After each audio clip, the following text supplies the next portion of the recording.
3, 2, 1.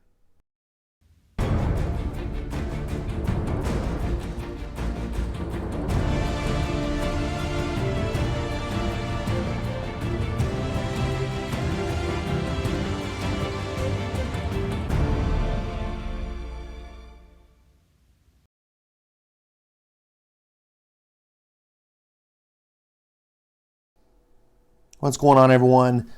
You're watching another episode of Ash on Comics. My name is Ash, and here is today's comic.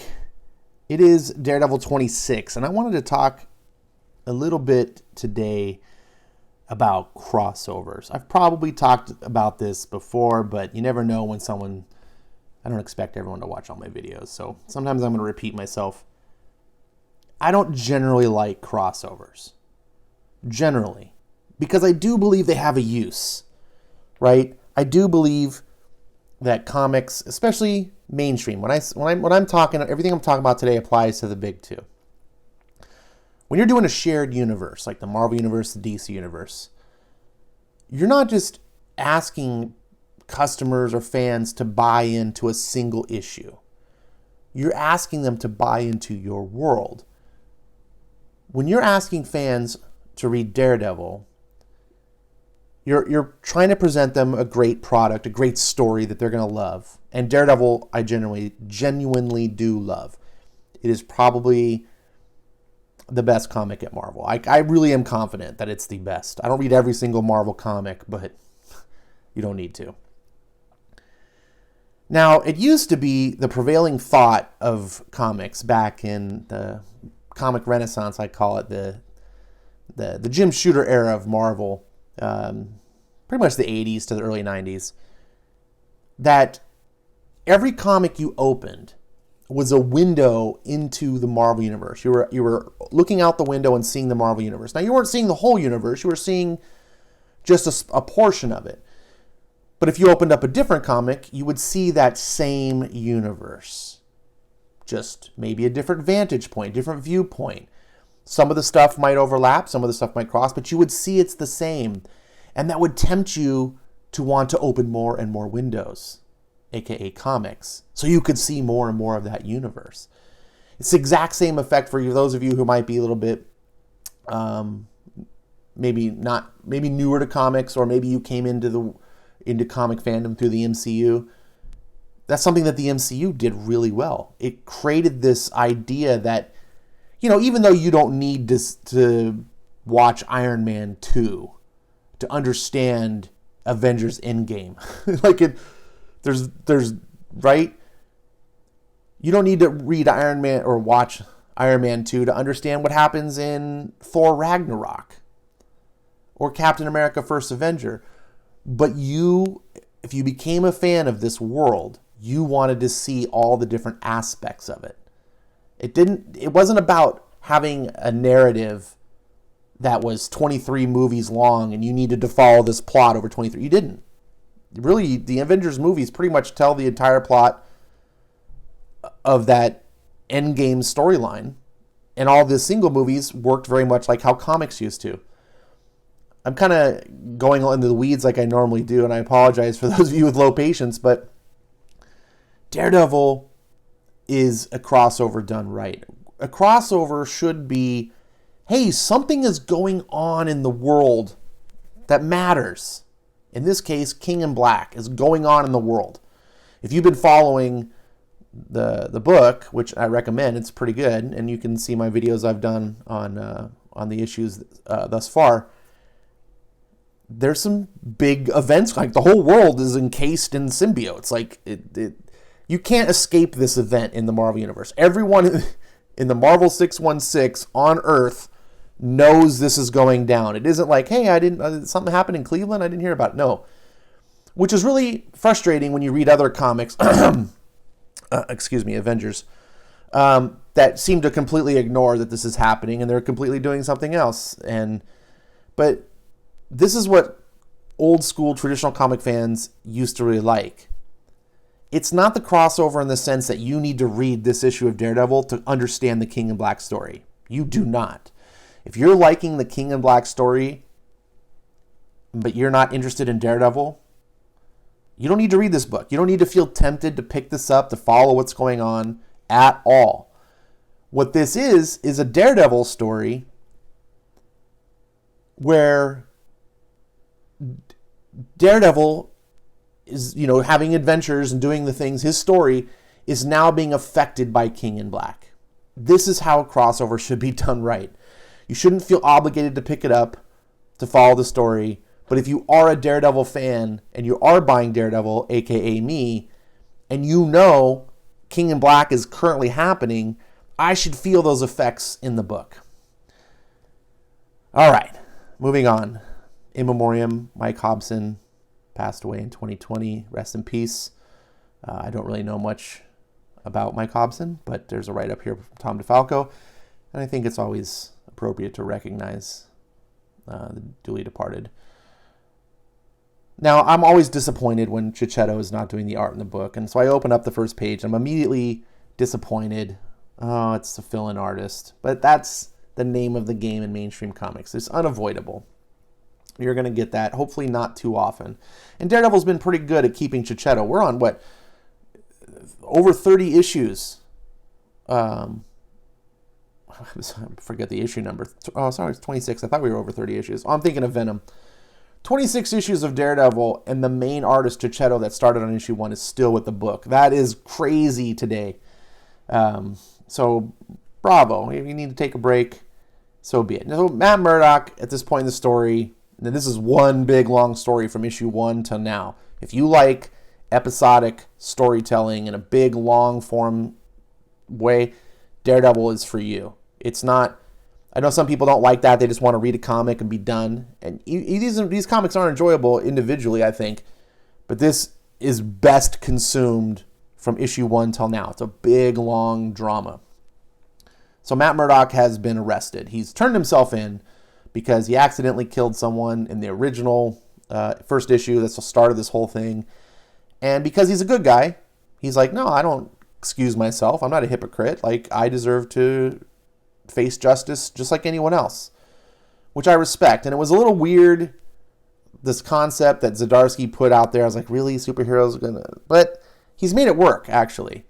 So now he's arrested. He's in jail through some quirky comic book legal system that only works in comics. He's allowed to keep his mask on. The fact that no inmates have pulled it off in the middle of the night, or even right now, just come up behind him. And I guess you can't really sneak up on Matt Murdock. But at some point, enough people in jail, at some point, someone's going to get a hand on you.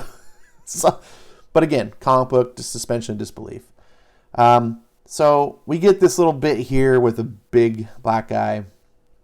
And, I guess it's stereotypical that there's big black dudes in prison. And we get a little, which started to make me cringe and roll my eyes, where he's lecturing Matt Murdock about first he's coming up to him and saying, yo, dude, you need to do some shit because you're weirding everyone out just sitting here. Because Matt Murdock won't read a book. He won't do anything because he's blind. He doesn't want anyone to know he's blind. So he doesn't partake in any activities that would give that away. This guy's creeped out by. He's trying to give him some advice. Matt Murdock's just like, look, I'll just go away. And then he's like, did I make you feel uncomfortable, devil man? Don't worry, you'll be out of here soon. And Daredevil says, my sentence is 2 years. I'll serve it just like you're serving yours. Ha! You even listen to yourself? They let you in here with a mask. They think you have a right to go around beating people up in secret. I got busted for having some coke on me, devil man. I can't take off a mask when I walk out of here in 3 years for a fresh start. You can go back to being a doctor or a cop or a lawyer or whatever. They already told you that you're better than me. And look, I already know Zdarsky's a leftist. And for the most part, he's really kept his politics out of the books. And to be fair, this isn't crazy politics, but I'm very much sensitive to it these days because we're constantly bombarded with white privilege talk and Black Lives Matter talk and all this stuff constantly over and over and over. And so now every time I see just an inkling of it, it triggers me. And I'm not freaking out about it. I'm not crying. But I pay for these books for escapism and enjoyment, not to be preached to. You can have their politics. You can have your beliefs. And if you want to sit and talk to me, I'll even sit and talk to you about it. But I'm paying for entertainment here. Just give me the entertainment. I think this scene would have actually worked better for me had this guy been a white guy. And not because I have anything against black people, but because then I wouldn't have immediately been like, oh, here we go, white privilege. If the white guy would have been saying, you know, you're going to get out of here, then it would have just been a case of like, look, I'm a criminal. I'm going to be a felon forever. Best thing I'm going to ever do is get to work a fast food job because I've ruined, you know, it wouldn't be about the politics. It would just be about, hey, you're a rich guy. I'm not. But we don't get that story. Either way, some big giant black thug is arrested because of he had cocaine on him. Nothing else. He's completely innocent. Weird. Anyways, it just, when I talk with these videos, this is just me giving you my thoughts on the books and how I interpreted them, how they affected me, what I think about the book, and this is your opportunity to get to hear what other people think. I like that. That's why I watch other people's videos. Hopefully this is why you watch mine. So he talks to the warden, and the warden, you know, he's basically lets him know that, you know, hey, you helped my son, or you arrested my son, or got him arrested or whatever. And he says, I know what you're thinking, but I harbor no ill will. My son was hurting people and needed to be brought to justice, just like you. To which Daredevil was like, huh? Marcus is wrong. I'm not getting out of here early, except in a body bag. And then, of course, we get the evil villain smirk. Whatever. That's kind of cool. Just some tension. So Daredevil's got to watch his back now. And then we turn the page and like, whoa, Marco Cicchetto's back. And we're cutting to the all-new, all-improved female Daredevil, which is Elektra. I kind of said that tongue-in-cheek, you know, a little bit flippant, but I'm actually cool with Elektra doing the Daredevil mantle. And before you go, whoa, time out. Ash, wait a second. You hate legacy characters. You hate tokenism. You hate mantles. These are all true. And I was really annoyed when I heard that they were going to get a new Daredevil. And I was like, oh, God, no. And then Zdarsky sold me. And that's a testimony to good writing. Zdarsky wrote this story about Elektra, and she's Daredevil. And the reason why she's Daredevil isn't because she's like, there's a mantle of Daredevil that must be upheld, and if Matt can't do it, someone has to. No, it's not like that. She wants Matt's help in doing something. She believes in Matt Murdock. She's actually trying to turn over a new leaf. Matt Murdock's like, no, screw you. I can't help you. You're a murderer. You know, your and I's views are different. She's like, look, I've changed. Let me prove it to you. So while she's in jail, she's trying to be Daredevil. She's trying to walk in his footsteps and prove, not to the world, like, hey, everyone is, to Matt, look, I did what you did and I didn't falter. So this is like a test for her, which to me is a new thing for Elektra. And as a fan of Elektra, I'm interested. And I think it's an innovative way to do a character slipping into the role that worked for me. So I'm pretty cool. What's not cool is this. This is a quirk. This is where I get to be a little bit misogynistic. I'm not really misogynistic, but it's going to come across because some people are hypersensitive to it. And this is what it bothers me. Look, I think there's probably few men on the planet that could do what she's doing right now. If any. Like, can you just hold a man up, dead weight, with your arm extended? Maybe there are some. I doubt there's a woman on the planet that could do this. The strongest woman on the planet, and much less a woman that looks like, 110 pounds soaking wet. But it's comics, and this is one of my little pet peeves of constantly, whatever. Maybe Elektra's got super ninja strength. It bugs me. Again, I'm hypersensitive because we live in this modern era. Had this happened in the 80s, I probably would have ignored it because I've been like, whatever, comic books. But now it's constantly the womp. Anyways, some people are going to get triggered. And then immediately, woo, Venom symbiotes and dragons are coming into the city. And I'm like, what? And I knew this was going to be a crossover, so it wasn't a huge shock. I kind of wish the book wouldn't have told me as a crossover, so it would have been. The Black Kitchen Part 1. So this is its own storyline. Now remember, any of these Daredevil stories, it'll have arcs like this one, Part 1. But they are a continuing arc. So you can pick them up like, hey, this particular arc, Part 1, you could think of it as a jumping on point, but I don't recommend it. Honestly, start at 1. Get those trade paperbacks if you don't want to get the back issues. Back issues are cheap, though. This is a great series. We cut over to the Kingpin.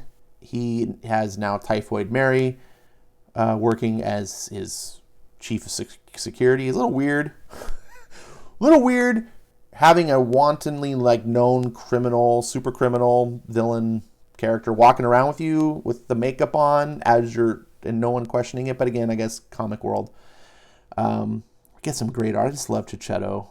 He's not the greatest illustrator, but his compositions and scene setups are fantastic. And man, hell's breaking loose. This is what's going on. Then we cut over and it's the bad artist. We're back to Matt. We're like, oh no. I can't decide what I prefer. Whether I prefer Checchetto just to have a full issue break and just give me or if it's okay to do it like this. So Daredevil senses some things are going on. Some symbiotes have broken into the prison and they're starting to infect people. And Matt's like, damn it, help me get out of here. I can help. Guards are freaking out. Hell's breaking loose. And then we cut over back to the outside world, which it serves with having the dual artist to really separate the wear. I mean, it's pretty obvious, but it helps to have the different artists. Okay, we know we're back to the outside world. We see this girl at a bar, man's hitting on her, and this other woman's like, come on, we got to go. Man's like, yo, hey, she can do what she wants. And then, a woman turns out, it's like, hey, she's my daughter, and she's 16, you bleep. I hate this, by the way. If you can't actually write the word in the comic because you understand that these comics are for kids and you're not writing a mature audience's comic, then don't write these words, right? I don't go to an MCU movie and the characters are cussing up a storm, but they're just like bleep, bleep, bleep, bleep, so that they don't get the R rating. So don't do that in the comic book. If you want a mature audience's comic, write a mature audience's comic book. This annoys me. May not annoy you, so if it doesn't, that's fine. So we get the story. We got this basically delinquent daughter who has mommy issues, probably daddy issues, if we're going to be honest. Fighting with her mom, teenager, and she's running off, and of course hell's going on in Hell's Kitchen, no pun intended. And we see a bunch of scary symbiotes. It's pretty cool to see Checchetto revisit. We haven't seen him draw Venom symbiotes since Old Man Hawkeye, and that was a good series. You should check that out. Great art in that, by the way. And her mom gets infected, and so now she's gonna wish she didn't piss off her mom, because whoo. So now the mother's all corrupted and evil, and it's like, don't go, my love. I have such plans. So she's running, And this is all basically just a catalyst, set up for the writer, for Zdarsky, to have Elektra something to do. So Elektra shows up to save the day. We can see Elektra versus Symbiote, and it's pretty cool. I do like Elektra's costume here. I keep calling Elektra because she's not Daredevil. I like that she didn't just dress exactly like Daredevil. It's like her own version. I think that's pretty cool. Usually they do these pseudo costumes and it doesn't work for me, but it worked. And this was pretty cool too. Obviously the symbiotes got super strength, powers Elektra doesn't have, but she's smart and innovative, and she crashes a car. I thought that was a really cool shot. This was really weird to me too. When you're gonna do shared art duties, it's one thing to have on a different page, but this is on the same page. We get Checchetto on this top frame, and then the other guy whose name I don't even know because he's an up-and-comer. Hopefully he becomes a superstar one day, but he's not ready today. He's still playing in the minor leagues. So that was weird to me. Daredevil's still like, help me, let me get out of here. I'm your only chance. And they finally pick up some keys, and now Daredevil's tagged in. I'm always making comments about how modern comics are written like pro wrestling scripts. And I mean that literally. Like, pro wrestling is a scripted thing, right? They plan out how the match is going to go, how the drama, like the outside the ring, call you out, Hulk Hogan, blah, blah, blah, that sort of stuff. This comic, the tagged in reference, it's funny, but this book is not written like, this is actually written like a serious drama and hero story. We get Matt fighting some symbiotes, cut back to the outside, get more action, and we get to see Typhoid Mary now has been infected. So it's Elektra versus symbiote Typhoid Mary. That's pretty interesting in my opinion. And Matt cut back to more fighting in the jail and some cool overlaid dialogue. I really like this style of writing when you have the monologue going on as the action. And we hear in Matt's head, even in prison, I'm called to fight, to use my fists to save God's creatures, even the ones who've lost their way. Oof! Against the godless. And he's starting to be infected. Not godless. Who are you? I am Null. It is time. What's happening to me? We are bonding. Why? To be better. Don't you want to be better? I do. I try. God help me, I try. Then hear me. Hear this voice inside you. The way I hear your heart. You are a man without fear. I am pure power. As one, we are unstoppable. And this is the unfortunate part of the whole book, in my opinion, is Chichetto's obviously the superior artist. I understand that Chichetto's just handling the Elektra duties. It still probably would have had this panel been Chichetto. It's not as cool to me. I don't like the Venom face when it's not actually the symbiote. I think I would have redesigned the costume so that it still kind of looked like a Daredevil costume, but with the Venom. But some people have been liking it, so I hear. The horns are cool. I don't know. The point is now we got Venom Daredevil, or some Null is controlling him. He's got the red on. I don't know. We'll see. It's kind of a scary story. It's probably going to be 2 or 3 issues storyline arc. And it's fun. Like, a lot of people, well, not a lot of people. One person I know, you may know him, Eric Breen, has been complaining about Daredevil. Not that he's been complaining about Daredevil. He's recognized that Daredevil is a good book, but his problem with it is it doesn't feel like it's part of that Marvel universe. That it's kind of off on its own. It's like watching the Netflix show. Sure, it's fun, it's Daredevil, but it doesn't feel like it has to do with anything. It's not important. Like, you read this Daredevil, sure, the story is great, but what did it have to do with Spider-Man? And again, I don't think he's expecting crossovers in that way either, but he just wants to feel like it's all part of that world. And here, it's a refreshing time, and I can now say, Breen, this is what it has to do. Daredevil is mattering to the Marvel Universe. My 2 favorite writers at Marvel right now are Chip Zdarsky and Donny Cates. They're very different writers. I think Zdarsky's an actual better narrator. Like, he's better at writing narrative. He's better at characterization and drama, emotion. But the latter, Donny Cates, my brain sucks, is the imaginator. He comes up with these crazy, bombastic ideas like Null, and makes things better. I think he took symbiotes, which were really getting overdone and be kind of stupid, And sure, they're still overdone, but he's like, let's give them some purpose. Let's have some meaning behind it. So at least if we're going to overdo it, it matters. And everything that Zdarsky does, this is what I appreciate, or not Zdarsky, Johnny Cates does, I love because it all connects. He writes his own continuity. And you read Thor or you read Venom, you read Thanos Wins, you read Cosmic Ghost Rider. I'm trying to, top of my head, think of it as Guardians of the Galaxy, Silver Surfer. All these books all relate to each other, right? It's not one long narrative that you have to read them all to follow what's going on.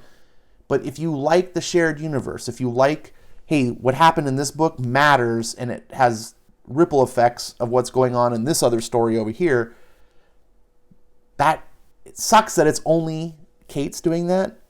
But now my other favorite writer, Zdarsky, is getting to play in that playground. And now Zdarsky's story is now mattering in the Cates story. And if only Marvel could just expand upon this and do all their books this way. They can't. It's 100 books. They have way too many. Back in the 80s, in the Shooter era, there was, 30 books at most? Maybe. I want to say probably even less. I'd be curious to know. Eric, let me know in the comments below. Anyways, this video is long, but I wanted to really talk about this because this is an important thing to me, the crossover. And when it's done right for a good purpose, it can be a really good thing. And whether or not you're sold on this book and think it's the best book, it's not the best story, right? Not for Daredevil. It's still better than most anything I read at Marvel. But it's perfectly fine. I enjoyed myself, and I want to read the next issue. I'm very happy with my purchase. I'm very happy with this book.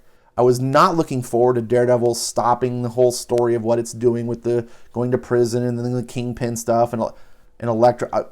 I didn't want that interrupted for this.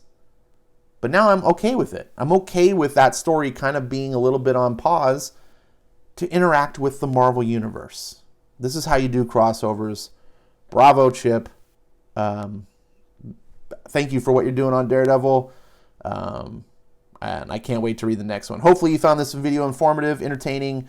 If not, you can put a thumbs down. Just tell me why you put thumbs down if you do.